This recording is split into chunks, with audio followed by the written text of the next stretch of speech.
sharaf ee noo tahay guddigan loo sameeyay dadka baayaha gaarka qabo anigana maalin ballan iska dhaafe waxaan jeclaa saacad walba inay waqtiga la qaataan rabaaniga xafiiskay waa idin furan yahay waxaan aad ugu faraxsanahay mudan agaasime kaagana mahad celinaynaa inaad nagala soo qayb gasho kulankeena ugu horeeyay ka guddi ahaan ururkan ama guddigan siis wuxuu adeegi doonaa naafada qaybeeda kala duwan ee dalka Soomaaliya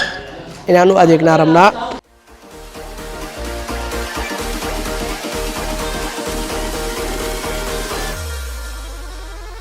waxaan aad ugu faraxsanahay mudan agaasime kaagana mahad celinaynaa inaad nagala soo qayb gasho kulankeena ugu horeeyay ka guddi ahaan insha Allah taala waxaan kugu soo booqan doonaa haduu Rabbi raali ka noqdo xafiiskaaga si aan kula yeelano insha Allah taala kulankeeni kulan si aan kula yeelano kulan ama shir xafiiskaagana kugu soo booqan doonaa waana kaaga mahad celinaynaa doorkaaga wanaagsan bismillaah anigoo ah Sabriin Xasan Umar oo maanta aad iyo aad ayaan ugu faraxsanahay inaan halkan guddi aan ka sameeyno insha Allah agaasimahana aad ayaan ugu faraxsanahay asigana waa kaaga mahad celinaynaa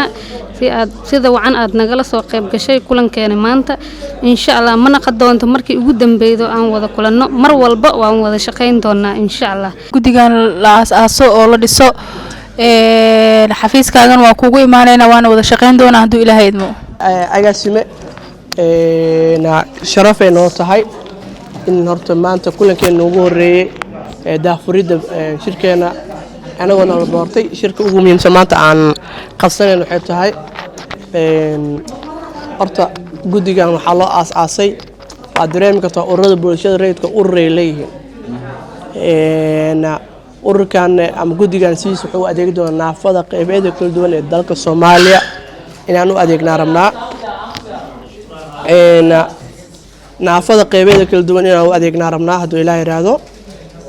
shalay hadii naafada wax ma bartaan wax ma qabsan karaan la dhihi jiray maanta inaan ka gudubnaa rabnaa haduu Ilaahay raado guddiga sharafta leh ee ciyaarta dhamaan assalaamu calaykum waraxmatullaahi wabarakaatuh sharaf ee noo tahay guddigan loo sameeyay dadka baayaha gaarka qabo inay u doodaan xuquuqaadkooda raadiyaan waxay ku soo aadeen waqti fiican bisha 12aad waxa lagu jiraa aakhirkeedii bisha koowaad sanadkan ee sanadka cusub bilaabanayo sanadka cusub waxaan rajaynayaa inuu noo noqdo sanad wanaagsan oo dadka baayaha gaarka qabo horumaraan markii insha Allah Ilaahay waxaan ka rajaynaynaa inaad guuleysatiin anigana